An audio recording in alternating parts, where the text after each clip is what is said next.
When Lieutenant Bradley Morrison ordered the woman in the plain uniform to carry his bags, he had no idea he was speaking to the first female four-star general to earn her rank through direct combat command.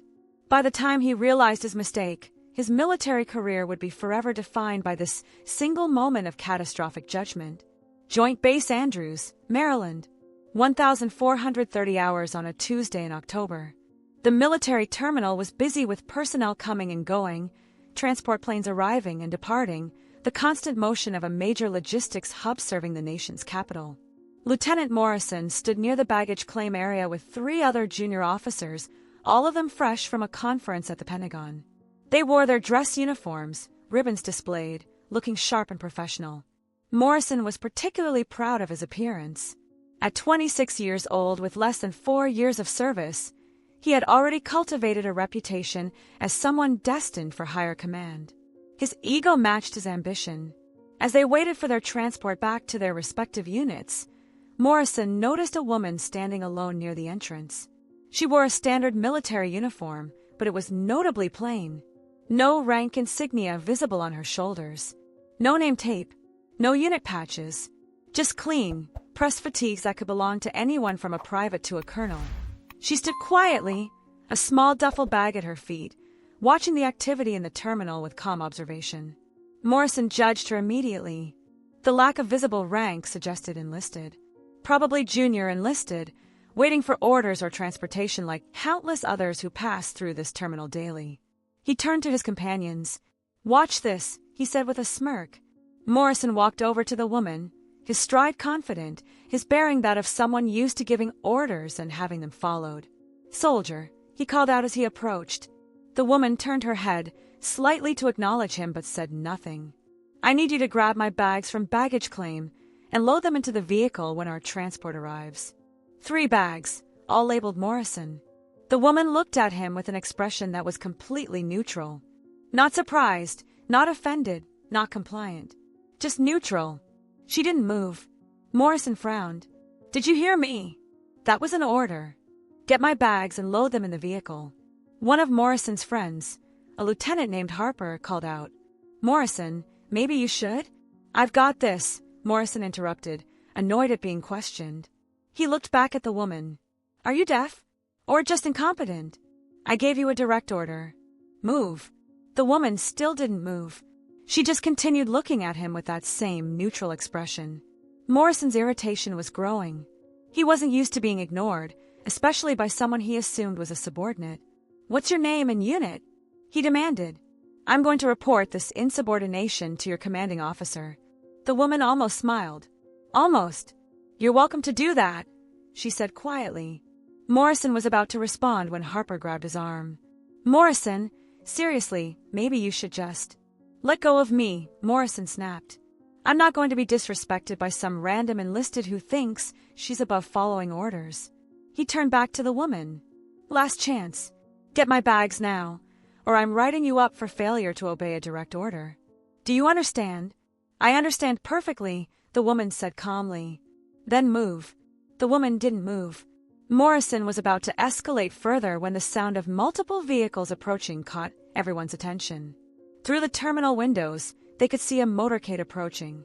Not just any vehicles, but the kind of official transport that indicated very senior leadership. Black SUVs with flags mounted on the hoods. Military police escort. The works. The motorcade pulled directly up to the terminal entrance, which was highly unusual. Usually, only the most senior officers warranted that kind of arrival protocol. Morrison and his friends watched with curiosity as the vehicle stopped. The doors opened and 4 men stepped out in perfect synchronization. All 4 wore army dress uniforms. All 4 had stars on their shoulders. Not just 1 or 2 stars. 4 stars. Each of them, 4 4-star generals, had just arrived at this terminal.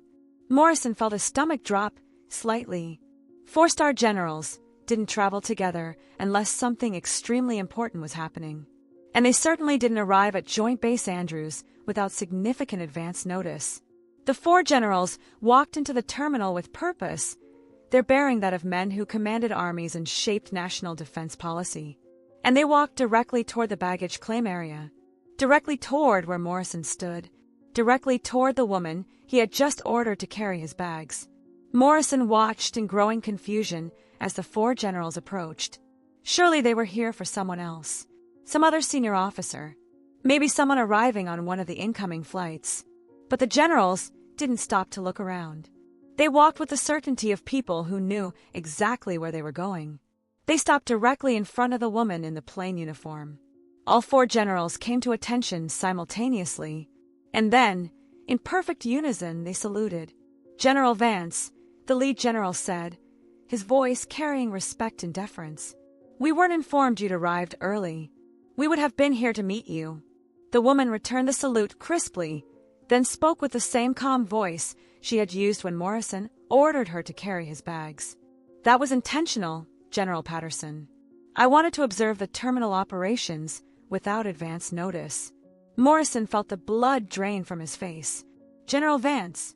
He knew that name. Every officer in the United States military knew that name. General Katherine Vance. The first woman to achieve 4-star rank through direct combat command rather than support roles. A legend in the military. 2 silver stars, a Distinguished Service Cross, and countless other decorations. She had commanded at every level from platoon to division, seen combat in 3 different theaters, and was currently serving in a position so senior that her decisions shaped military policy across all branches. And Morrison had just ordered her to carry his bags. The terminal had gone completely silent. Everyone present had stopped what they were doing to watch the scene unfold. General Patterson, one of the 4 stars who had arrived, gestured toward the exit. "Your vehicle is ready, ma'am. We have a full briefing prepared at the Pentagon." "Before I go," Vance said, "I want to address something that just happened." She turned to look directly at Morrison. He stood frozen, unable to move, unable to speak, barely able to breathe. "This lieutenant," Vance said, gesturing to Morrison, "just ordered me to carry his bags and load them into his vehicle. He did so repeatedly, with increasing agitation when I didn't immediately comply." The 4 generals all turned to look at Morrison. Their expressions ranged from disbelief to barely controlled anger. Morrison wanted to disappear, wanted the ground to open up and swallow him, wanted to be anywhere else in the universe except standing in this terminal. "What's your name, Lieutenant?" one of the other 4 stars asked, his voice cold. "Lieutenant Bradley Morrison. Sir," he managed to stammer. "Unit, 82nd Airborne, sir." The general pulled out his phone and made a note. "Your commanding officer will be hearing from me." Vance held up her hand. "Before we discuss consequences, I want to understand something. Lieutenant Morrison, why did you order me to carry your bags?" Morrison tried to speak, but his throat had closed up. He swallowed hard and tried again. I didn't know who you were, ma'am." "That's obvious. But why did you assume I would follow your orders?" Morrison looked at the ground, unable to meet her eyes. "Your uniform, ma'am. It doesn't have rank insignia." You thought I was enlisted," Vance finished for him. "You saw someone in a plain uniform and assumed they were subordinate to you. Is that correct?" "Yes, ma'am." "And when I didn't immediately obey your order, what did you do?" I repeated the order, ma'am." More forcefully. "You threatened to report me for insubordination," Vance said. "You decided that someone who didn't jump at your command must be incompetent or disrespectful." Morrison nodded miserably, unable to speak. Vance looked at the 4 generals. "Gentlemen, give me a moment." They stepped back slightly, giving her space but remaining close. Vance walked closer to Morrison until she was standing directly in front of him. "Lieutenant, look at me." Morrison forced himself to meet her eyes.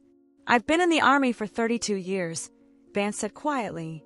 "I've commanded units in Iraq, Afghanistan, and classified operations I can't discuss.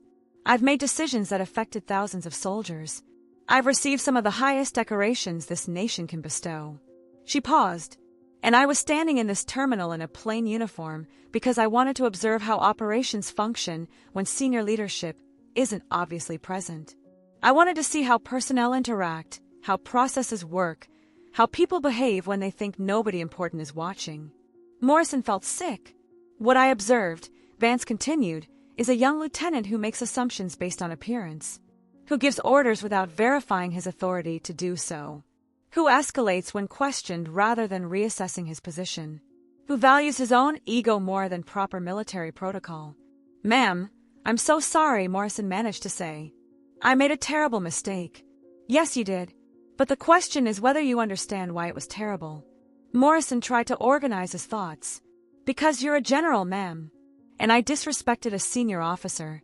"No," Vance said firmly. "That's not why. Try again." Morrison struggled to find the right answer. "Because I should have verified your rank before giving orders?" "Still wrong." Vance stepped back slightly.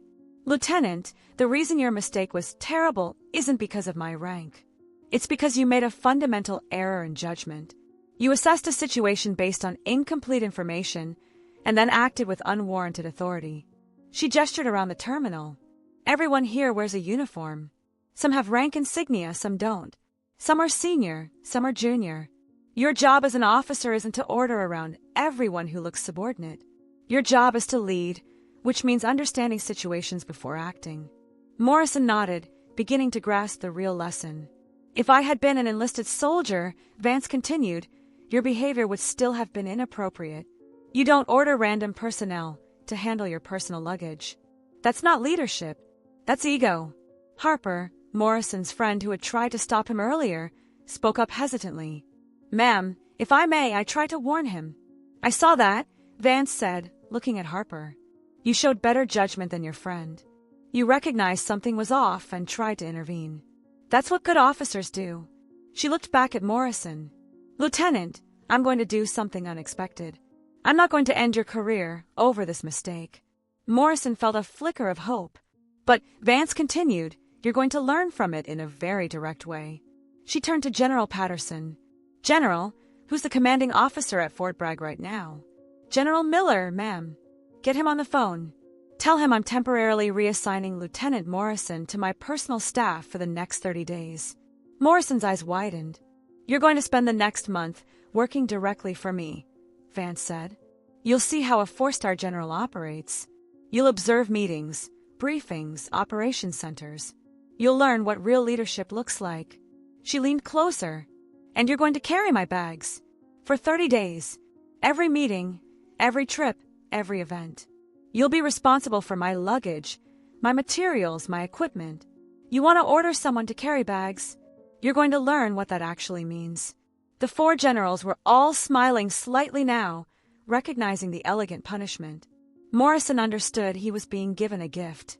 A harsh, humiliating gift, but a gift nonetheless. He could have been court-martialed, dismissed from service, had his career destroyed. Instead, he was getting a month-long lesson in humility and leadership from one of the most respected officers in the United States military. "Yes, ma'am," he said quietly. "Thank you, ma'am." "Don't thank me yet," Vance said. "You have no idea what the next 30 days are going to be like." She picked up her duffel bag and handed it to him. "Start now. Carry this to my vehicle. And try not to make any more assumptions about who you're speaking to." Morrison took the bag, his face burning with embarrassment. As Vance walked toward the exit flanked by the 4 generals, the entire terminal watched in silence. Harper approached Morrison quietly. "Dude, you just made the biggest mistake of your life. But somehow, you might have just gotten the opportunity of your life, too." Morrison stood holding General Vance's bag, processing what had just happened, understanding that the next 30 days would either make him or break him. And everyone who witnessed this moment would remember it. The story would spread through the military like wildfire. The lieutenant who ordered a 4-star general to carry his bags. And what happened next would become legend. Lieutenant Morrison sat in the back of a military SUV, holding General Vance's duffel bag on his lap like it was made of glass. The 4-star generals, who had arrived to greet Vance, occupied the other vehicles in the motorcade. Morrison had been placed in Vance's vehicle directly behind her, so she could address him during the drive to the Pentagon. The silence was suffocating. Finally, Vance spoke without turning around. "Lieutenant, do you know why I don't wear rank insignia when I travel?" "No, ma'am." "Because I want to see how military installations actually function. When everyone knows a 4-star general is arriving, they prepare. They polish. They hide problems. Everything looks perfect because everyone is performing." She glanced back at him briefly. "But when nobody knows who I am, I see the truth. I see how junior personnel are treated. I see which officers abuse their authority. I see who has actual leadership skills and who just has rank. Morrison absorbed this, his shame deepening. Today, I learned that a lieutenant from the 82nd Airborne thinks it's appropriate to order random personnel to handle his personal luggage. That tells me something about the culture in his unit, about the example being set by his commanders, about the values being reinforced. Ma'am, I don't think my unit. Your commanding officer will be hearing from me, Vance interrupted. Not to punish you specifically, though that will happen, but to address the leadership environment that produced your behavior. Morrison felt his career crumbling. However, Vance continued, I believe in teaching rather than just punishing. Which is why you're here. She turned in her seat to look at him directly. For the next 30 days, you're going to see what military leadership actually looks like at the strategic level. You're going to observe decisions that affect thousands of soldiers. You're going to witness how senior officers interact with subordinates. And you're going to carry my bags while doing it. Morrison nodded, not trusting himself to speak. Do you know my story, Lieutenant? My actual story, not just the highlights you might have heard. Only generally, ma'am. I know you're the first woman to reach 4 stars through combat command. That's the summary. Let me give you the full version, because you need to understand who you ordered to carry your bags. She settled back in her seat. I enlisted in the Army 32 years ago as a private. I didn't come from a military family. I didn't go to West Point. I was a kid from Ohio who wanted to serve and couldn't afford college. Morrison listened carefully. I spent 4 years enlisted before I was selected for officer candidate school. I earned my commission and was assigned to a transportation unit. Nothing glamorous, nothing combat-focused, just logistics. She looked out the window at the passing cityscape. My first deployment was Desert Storm.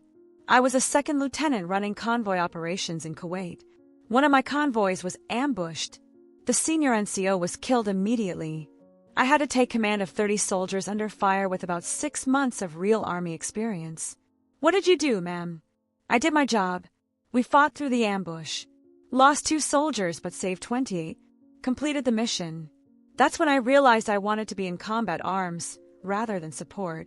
But women weren't allowed in combat roles then, Morrison said. Correct. So I transferred to military intelligence. Got myself assigned to units that operated forward with combat elements. Found ways to be where the fighting was, even if my official role was intelligence support. She smiled slightly. The Army didn't want women in direct combat, but they needed intelligence officers forward. So I became very good at intelligence work while also learning infantry, armor, and artillery operations. I made myself essential to combat commanders. Morrison was beginning to understand. This wasn't someone who had been given opportunities. This was someone who had fought for every advancement. Iraq in 2003, I was a major serving as an intelligence officer for a brigade combat team. Our brigade commander was killed by an IED. His deputy was critically wounded in the same attack. Suddenly, I was the senior officer capable of commanding, even though I wasn't officially in the chain of command. You took command. I didn't have a choice. We were in the middle of an operation. 2,000 soldiers who needed leadership immediately. So I took command and ran the brigade for 6 days until higher headquarters could get a replacement commander in place. 6 days doesn't sound like much. In combat, Lieutenant, 6 days is an eternity. We conducted 4 major operations in those 6 days. Lost 3 soldiers but accomplished every mission. When the new commander arrived, he asked me to stay as his deputy. That's when my career changed. She shifted in her seat. I spent the next 15 years commanding at every level. Battalion, brigade, division. Each time, I had to prove myself more than my male counterparts. Each time, people assumed I wasn't capable. Each time, I exceeded expectations. Morrison felt smaller with every word. 3 years ago, I was nominated for my 4th star. Do you know how many women have reached 4-star rank in U.S. military history? I'm not sure, ma'am. You can count them on one hand.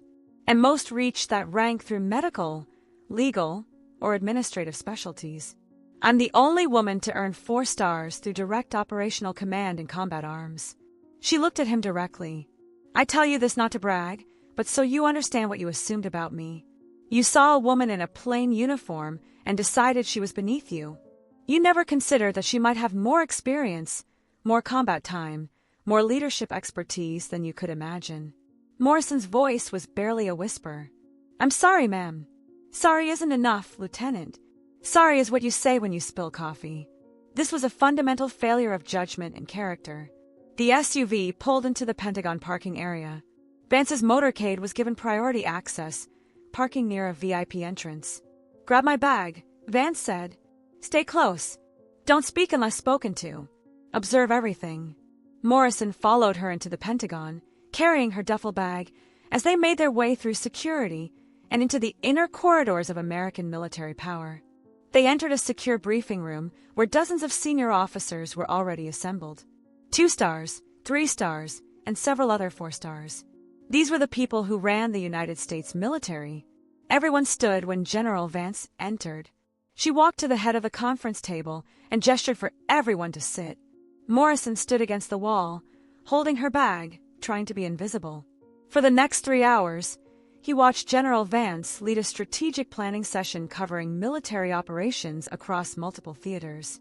She spoke with authority, challenged assumptions, made decisions that would affect thousands of soldiers. What struck Morrison most was how she interacted with everyone.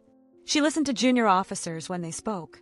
She questioned senior officers when their recommendations seemed flawed. She treated everyone with respect while maintaining absolute command authority.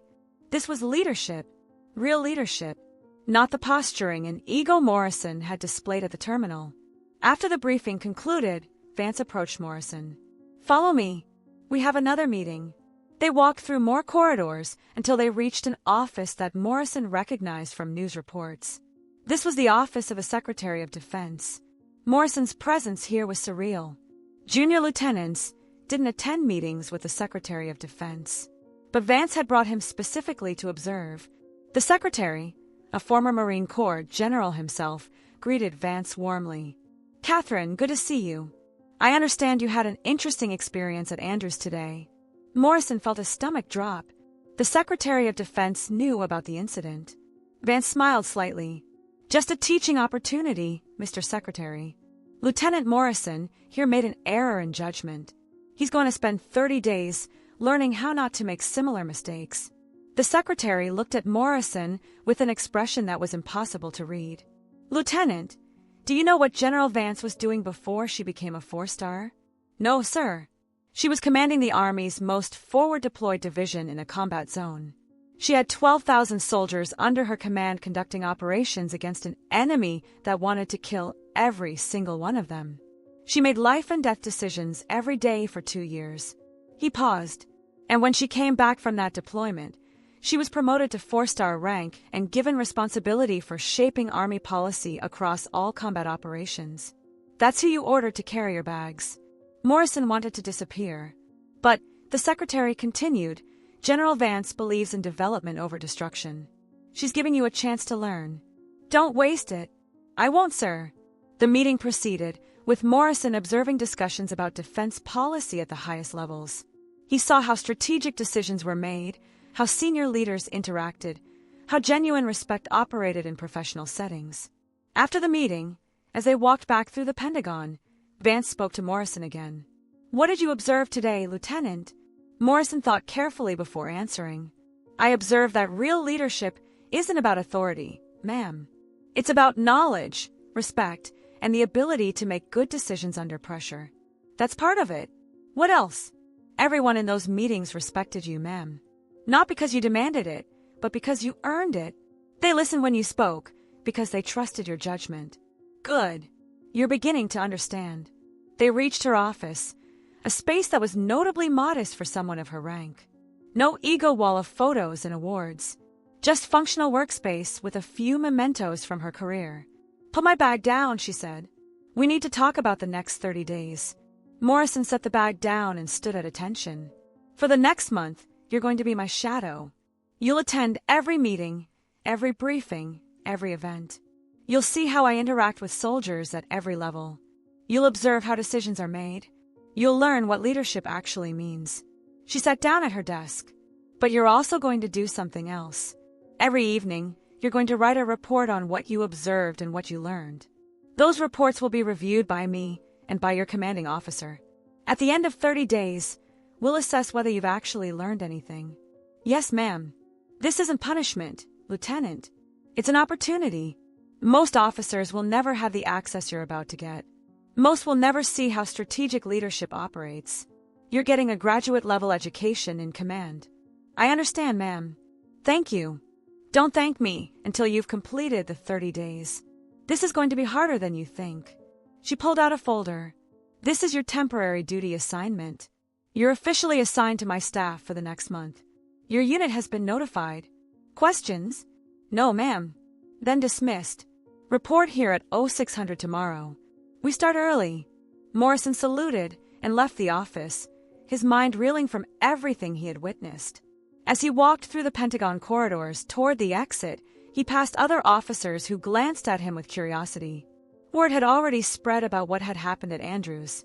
The lieutenant who ordered a 4-star general to carry bags.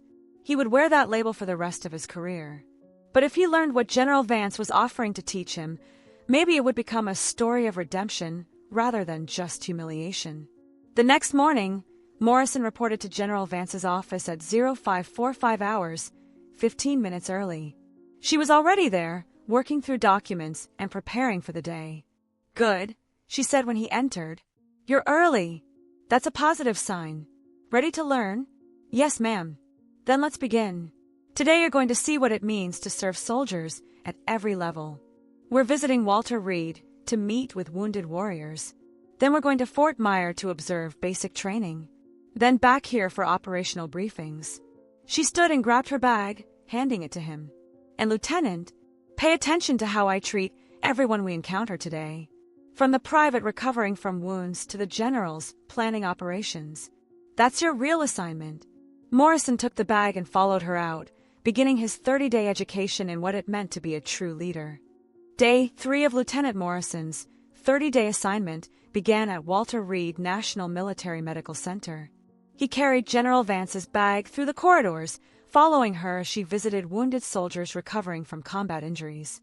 What struck Morrison immediately was how Vance interacted with them. She didn't approach as a 4-star general inspecting troops. She approached as a fellow soldier who understood exactly what they'd been through. At the first bedside, a young specialist named Rodriguez lay recovering from blast injuries that had taken his left leg below the knee. Specialist Rodriguez, Vance said, pulling up a chair beside his bed. I'm General Vance. I read your after-action report from the incident. You saved 3 members of your squad by identifying that IED before they walked into the kill zone. Rodriguez looked surprised that a 4-star general knew the details of his injury. Just doing my job, ma'am. You did more than your job. Your squad leader wrote that you threw yourself between the device and your teammates when it detonated. That's not training. That's character. She spent 15 minutes talking with Rodriguez about his recovery, his plans, his family. She didn't rush, didn't check her watch, gave him her complete attention. Morrison watched, taking mental notes. At the next bed, a sergeant named Williams was recovering from gunshot wounds sustained during a firefight in Afghanistan. Vance sat with him for 20 minutes, discussing the tactical situation that had led to his injury, asking about his platoon, remembering names of soldiers he mentioned from the reports she had clearly read in detail. Your leadership under fire saved your entire platoon, Vance told him. The enemy had superior position and numbers. You called in close air support while moving wounded soldiers to cover. That's exceptional leadership. Williams's eyes watered slightly. I lost 2 men, ma'am. That's all I can think about. Vance's expression showed genuine understanding. I've lost soldiers too. It never stops hurting. But those 2 men would want you to focus on the 23 you saved. Honor them by continuing to lead the way you led that day. After leaving Walter Reed, Morrison followed Vance to Fort Myer where new recruits were going through basic training. She spent an hour observing training evolutions, then asked to speak with the drill sergeants privately. Morrison stood outside the office, but he could hear the conversation. How are you treating the trainees? Vance asked directly. One of the drill sergeants responded, with appropriate discipline, ma'am. We're preparing them for combat. Are you breaking them down to rebuild them? Or are you just breaking them? There was a pause. Ma'am, basic training has always been. I know what basic training has always been, Vance interrupted. I went through it, but I'm asking what you're doing now. Are you creating resilient soldiers or traumatized ones? The conversation continued for 30 minutes, with Vance pushing the drill sergeants to think critically about their methods, their approach, their purpose. Morrison realized she was teaching them the same way she was teaching him. Not through punishment, but through challenging assumptions and demanding better thinking. That afternoon, back at the Pentagon, Morrison attended operational briefings where Vance reviewed ongoing missions across multiple theaters. What impressed Morrison was how she questioned everything. Not in a hostile way, but in a way that forced the briefers to think more deeply about their recommendations. When a colonel recommended airstrikes against a target in Syria, Vance asked 17 specific questions about civilian casualties, collateral damage, intelligence confidence, and alternative options. The colonel initially seemed annoyed by the scrutiny, but by the end of the questioning, even he acknowledged that his recommendation needed refinement. That's what leadership looks like, Vance told Morrison later. Not accepting plans because they sound good, questioning everything until you're confident the decision is right. On day 7, Vance took Morrison to a meeting with congressional leaders on Capitol Hill. Morrison had never been in these rooms, never seen how military leadership interacted with civilian oversight. He watched as Vance briefed senators and representatives on military readiness, answering their questions with clarity and honesty, pushing back when their proposals would harm military effectiveness. One senator suggested budget cuts that would reduce training funding. Vance responded firmly but respectfully. Senator, with respect, cutting training funding means sending less prepared soldiers into combat. That means more casualties. I can't support that recommendation. The senator argued his position. Vance held her ground, presenting data and specific examples of how training directly correlated to combat effectiveness and soldier survival rates. By the end of the meeting, the senator had modified his position. Outside the meeting room, Morrison spoke up for the first time in days. Ma'am, that was incredible. You changed his mind without antagonizing him. That's called leadership, Lieutenant. You can be firm without being aggressive. You can disagree without being disagreeable. Those senators have legitimate concerns about budgets. My job is to help them understand military needs so we can find solutions together. On day 14, halfway through his assignment, Vance sat Morrison down in her office. You've been observing for 2 weeks. Tell me what you've learned. Morrison had been preparing for this question. He pulled out his notebook where he had been recording observations daily. I've learned that leadership isn't about authority, ma'am. It's about service. Every interaction I've watched, you were serving someone. The wounded soldiers at Walter Reed, the drill sergeants at Fort Myer, the congressional leaders, even the junior officers in briefings. You were always working to help them succeed. Vance nodded slowly. Good. What else? I've learned that respect has to be earned, not demanded. Everyone respects you because you've proven yourself over 32 years. Because you make good decisions. Because you care about the people under your command. Morrison paused. And I've learned that I had it completely backward. At Andrews, I thought being an officer meant giving orders and having them followed. But real leadership is about making people want to follow you because they trust your judgment and respect your character. Vance smiled for the first time since Morrison had met her. Now you're beginning to understand. Keep going. On day 21, Vance took Morrison to Fort Bragg to visit his own unit, the 82nd Airborne Division. Morrison's commander, Colonel Davidson, met them at headquarters. He looked nervous, which made sense given that a 4-star general was visiting with the lieutenant who had embarrassed himself and the unit. Colonel, Vance said, I'm not here to punish anyone. I'm here to observe and make recommendations. She spent the day observing training, talking with soldiers, and attending briefings. Morrison followed, carrying her bag, watching her assess his unit with the same critical eye she applied everywhere. That evening, Vance met privately with Colonel Davidson. Morrison wasn't invited, but he saw Davidson's face when he emerged from the meeting. He looked thoughtful, not defensive or angry. Later, Vance told Morrison what she had discussed. Your unit has good soldiers and good training, but there's a culture problem. Too much emphasis on ego and appearance, not enough on substance and character. Your behavior at Andrews wasn't just a personal failure. It was a reflection of the environment you've been operating in. Morrison felt the weight of that assessment. I told your commander that he needs to address the leadership culture. Focus less on looking good and more on being good. That starts with how officers treat soldiers and how senior officers model behavior for junior officers. On day 25, with only 5 days left in his assignment, Vance gave Morrison his first real task beyond carrying bags. I want you to brief the Joint Chiefs on lessons learned from your 30-day assignment. What you observed, what you learned, how it's changed your approach to leadership. Morrison felt panic rise. Ma'am, I'm a lieutenant. I can't brief the Joint Chiefs. You can and you will. I've already scheduled it. 2 days from now. You'll have 15 minutes to present. Make them count. Morrison spent the next 48 hours preparing the most important brief of his life. He reviewed his daily notes, identified key themes, and structured a presentation that captured everything he had learned. On day 27, he stood in front of the Joint Chiefs of Staff, the most senior military officers in the nation, and delivered his brief. His hands shook as he started, but he found his rhythm. I made a catastrophic error in judgment at Joint Base Andrews 4 weeks ago.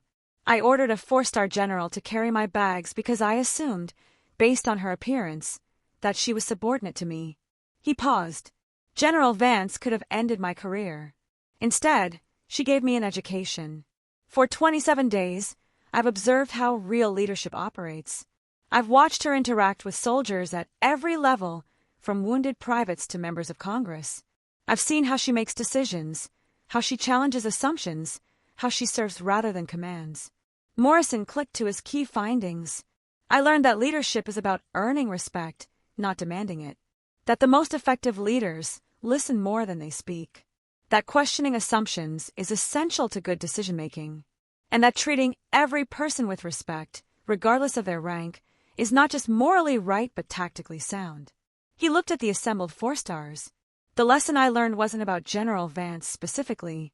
It was about how easy it is to make assumptions based on appearance, how dangerous those assumptions can be, and how important it is for leaders to model the behavior they want to see in their organizations.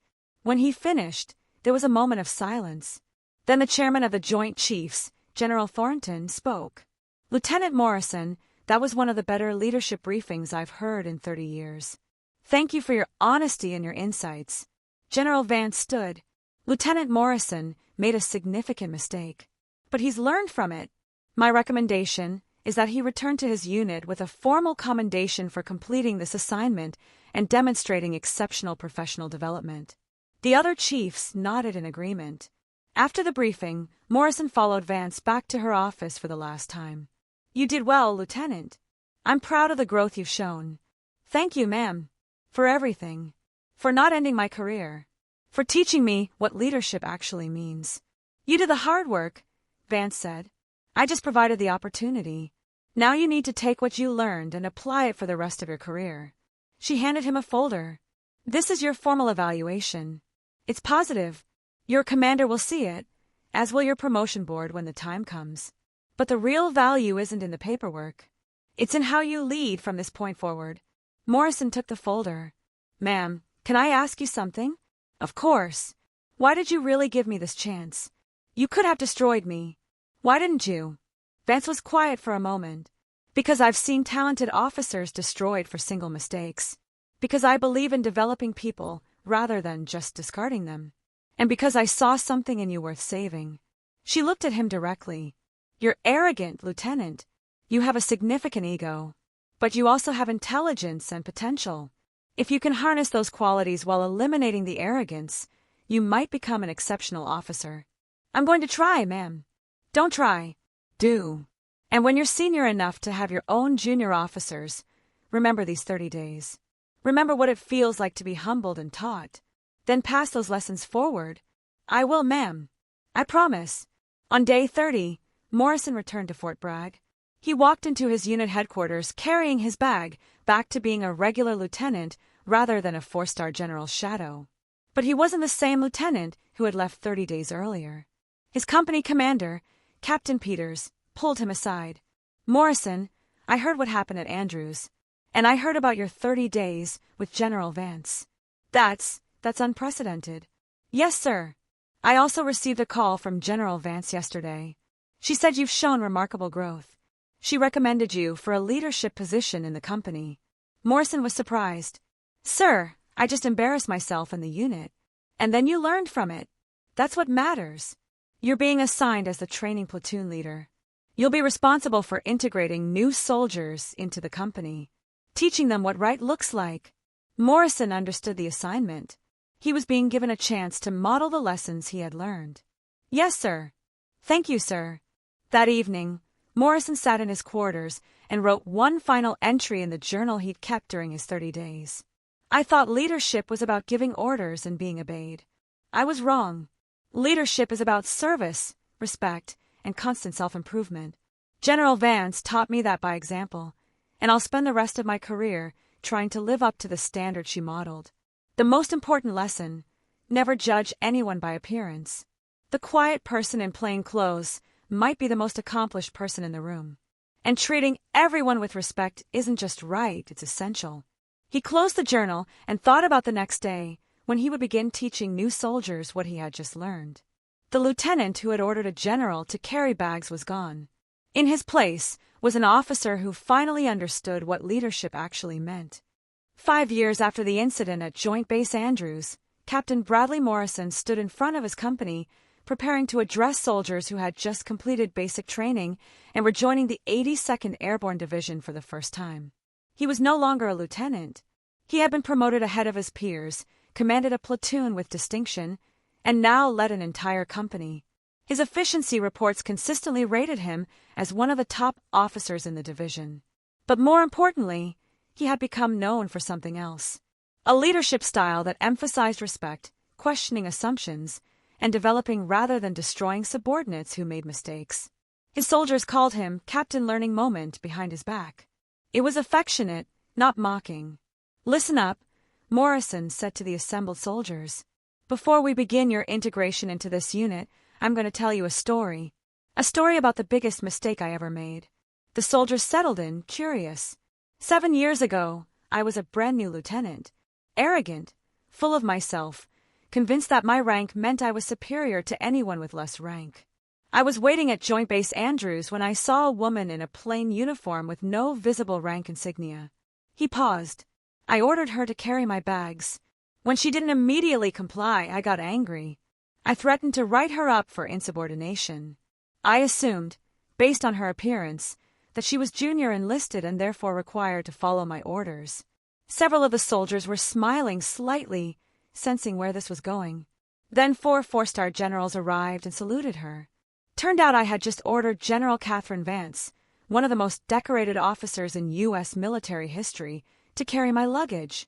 The soldiers laughed and winced simultaneously. General Vance could have ended my career that day. Instead, she gave me 30 days working directly for her. 30 days of seeing what real leadership looks like. 30 days of learning that respect is earned, not demanded. 30 days that changed everything about how I understand this profession. Morrison walked among the soldiers. I'm telling you this story because you need to understand something from day one in this unit. We don't judge people by appearance. We don't make assumptions about capability based on rank, gender, age, or any other superficial factor. We assess people by their actions, their character, and their competence. He stopped in front of a young female private. You see this soldier? Some of you might look at her and make assumptions. She's small. She's young. She's female. Therefore, you might assume she's less capable than the bigger male soldiers. The private stood straighter, unsure where this was going. Those assumptions would be wrong. Private Chun, here, graduated top of her basic training class. She maxed the PT test. She qualified expert with her weapon. She demonstrates more discipline and tactical awareness than soldiers with twice her time in service. He looked at the other soldiers. If you underestimate her, you're making the same mistake I made with General Vance. And in combat, that mistake gets people killed. Morrison moved to the front of the formation again. In this company, we have one standard: competence. I don't care what you look like. I don't care about your background. I care about whether you can do your job, support your teammates, and accomplish the mission. That's it. A private in the back raised his hand. Sir, what happened after the 30 days with General Vance? I went back to my unit a different officer. I had to rebuild my reputation. Had to prove I'd actually learned something. It took years to move past being the lieutenant who ordered a general to carry bags. He smiled slightly. But that mistake, and the lesson that came from it, made me a better leader. I treat every soldier with respect. I question my own assumptions constantly. I develop rather than destroy people who make mistakes. And I owe all of that to General Vance showing me grace when I didn't deserve it. Another soldier asked, "Sir, do you still have contact with General Vance?" Morrison nodded. "She's now a 5-star general of the Army, one of only a handful of people to reach that rank in U.S. history. And yes, we stay in contact. She checks in periodically to see how I'm applying what she taught me." "What does she say?" "That I've exceeded her expectations. That the student has become a teacher. That's the highest compliment she could give." Morrison pulled out a folder. "Each of you is receiving a handout titled Leadership Principles from Joint Base Andrews. These are the lessons I learned during those 30 days. Read them. Memorize them. Apply them. They'll make you better soldiers and better leaders." As he distributed the handouts, Morrison continued, "The core lesson is this. The most dangerous assumption you can make is that you fully understand a situation based on surface appearance. The enemy doesn't always look like the enemy. The ally doesn't always look like an ally. The most capable person in the room might be the quietest one." He returned to the front. "In combat, that lesson saves lives. In garrison, it prevents the kind of career-ending mistake I almost made. Always gather more information. Always question your assumptions. Always treat people with respect until they prove they don't deserve it." Over the next several months, Morrison's company developed a reputation as one of the best-led units in the division. Soldiers requested transfers to his company. Other commanders asked him to share his leadership approach. His battalion commander, Lieutenant Colonel Harris, called him in one day. "Morrison, I've been watching your company's performance. Your retention rates are the highest in the battalion. Your soldiers consistently score top marks on evaluations. Your mission success rate is perfect. What are you doing differently?" Morrison thought about how to answer. "Sir, I'm just applying what I learned from General Vance. Respect first. Develop rather than destroy. Question assumptions. Treat leadership as service rather than authority." Harris made notes. "The division commander wants you to develop a leadership course for junior officers based on your approach. You'll have 30 days to create the curriculum and begin instruction." "Yes, sir." Morrison developed a week-long course he called Assumption-Free Leadership. It combined the lessons he'd learned from General Vance with practical exercises designed to break down the assumptions young officers brought to their positions. The course included one exercise that became legendary. Morrison would have a senior NCO or field-grade officer dress in plain clothes and join a tactical exercise as an apparent civilian observer. The students would inevitably dismiss or ignore this person. Then, at the critical moment, the civilian would reveal their actual rank and evaluate how the students had treated them. It was Morrison's way of recreating the lesson he'd learned at Joint Base Andrews. Dozens of officers went through the course. Many of them had their own General Vance moment that changed how they approached leadership. 3 years later, now Major Morrison received orders to report to the Pentagon for a new assignment. He arrived at the specified office and was surprised to find himself in a familiar space. General Vance's office. She had been promoted to 5-star rank, General of the Army, the highest rank possible. Only 5 people in U.S. history had held this rank. She was responsible for shaping Army policy and strategy at the absolute highest level. "Major Morrison," Vance said, standing to greet him. "It's good to see you." "General, thank you for agreeing to meet." "I didn't just agree to meet you. I requested you." "Sit down." Morrison sat, curious about what this meant. "I've been following your career," Vance said. "Your company command was exceptional. Your leadership course is now being taught at multiple posts. You've developed a reputation as one of the Army's most effective developers of junior officers." "Thank you, ma'am. I'm offering you a position on my personal staff. You'll work directly for me, helping to shape leadership development policy across the entire Army." Morrison was stunned. "Ma'am, I'm honored, but I'm just a major. That position should go to a colonel at minimum." "The position goes to whoever I think can do the job best," Vance said. "And I think you can do it. You've taken the lessons I taught you and amplified them. You've taught hundreds of officers what you learned. Now I want you to help me institutionalize those lessons across the entire Army. Morrison thought about his family, his current assignment, the implications of working at this level. But he also thought about the opportunity, the chance to shape how the entire Army approached leadership development, to spread the lessons that had changed his life. I accept, ma'am. When do I start? Monday. You'll have an office 3 doors down from mine. Your first project is developing a comprehensive leadership curriculum for all officer education courses, from lieutenant to colonel. Yes, ma'am. Vance smiled. You've come a long way from the lieutenant who ordered me to carry bags. I had a good teacher, ma'am. Over the next 4 years, Major Morrison, promoted to lieutenant colonel, worked alongside General Vance to reshape how the Army developed leaders. They created courses, revised doctrine, and influenced a generation of officers. The story of Joint Base Andrews became an official case study taught at West Point, the Command and General Staff College, and the Army War College. Every officer in the Army learned about the lieutenant who ordered a general to carry bags and what he learned from the experience. 10 years after the incident, Morrison was a full colonel commanding a brigade. He received word that General Vance was retiring after 42 years of service. The retirement ceremony was held at Fort Myer with full honors. Thousands of soldiers attended. The president presented her with the Presidential Medal of Freedom. When it was time for Vance to speak, she approached the microphone and looked at the assembled crowd. I've served this nation for 42 years.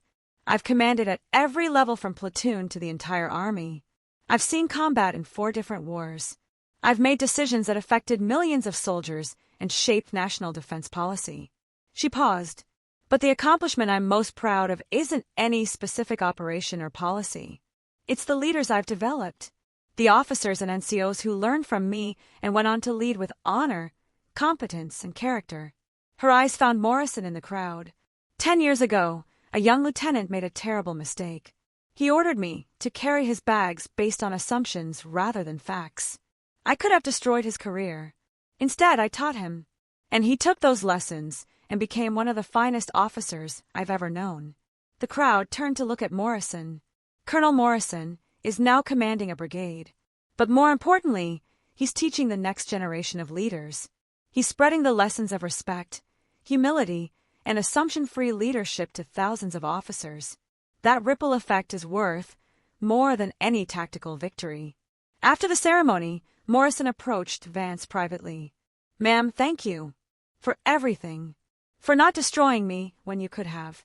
For teaching me what leadership actually means. For giving me opportunities one didn't deserve. Vance shook his hand firmly. You earned those opportunities through your actions, Colonel. I just opened doors. You walked through them and did the work. What are you going to do now, ma'am? In retirement? Teach. Write. Maybe run for office. But mostly, enjoy being Katherine Vance instead of General Vance. She smiled. And watch officers like you continue the work. That's the real legacy. Not what I did, but what you and others do with what I taught you. Morrison saluted one last time. General Vance, it's been the honor of my career to serve with you. Colonel Morrison, the honor has been mine. 20 years after Joint Base Andrews, Brigadier General Bradley Morrison stood in front of newly commissioned second lieutenants at their commissioning ceremony at West Point. He was now one of the youngest general officers in the Army. His career had been marked by consistent excellence in leadership and development of subordinates.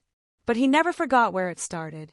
New lieutenants, he said to the young officers, I'm going to give you one piece of advice that will shape your entire career.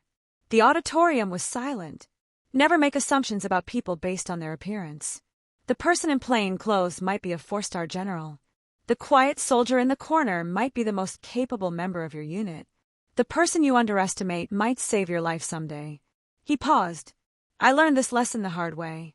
I made an assumption that should have ended my career. But a leader named Katherine Vance showed me grace and taught me what real leadership looks like. Everything I've accomplished since then is because of that lesson. The young officers listened intently. As you begin your careers, remember this. Leadership is service. Respect is earned. Assumptions are dangerous. And the measure of your success won't be your rank or your ribbons. It will be the leaders you develop and the lessons you pass forward. He looked at them with the wisdom of someone who had learned the hard way. Don't be the lieutenant I was. Be the leader I became because someone took the time to teach me rather than destroy me. The story of Joint Base Andrews had become legend. The lieutenant who ordered a general to carry bags. The general who responded with grace and teaching rather than punishment. The transformation that followed. It was told in every leadership course, every officer development program, every mentoring conversation across the entire United States military. And the lesson lived on. Never judge by appearance. Always question assumptions. Treat everyone with respect. Led through service, not authority.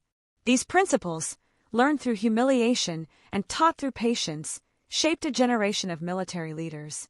And it all started with a woman in a plain uniform, standing in a terminal, waiting to see if a young lieutenant would make the right choice or the catastrophic mistake. General Katherine Vance's legacy wasn't the operations she commanded or the policies she shaped. It was the leaders she developed. Leaders like Bradley Morrison, who learned the hardest lesson at the worst moment and spent the rest of his career making sure others learned it an easier way. That was the real victory. That was the true legacy. And that was why the story would be told for generations to come.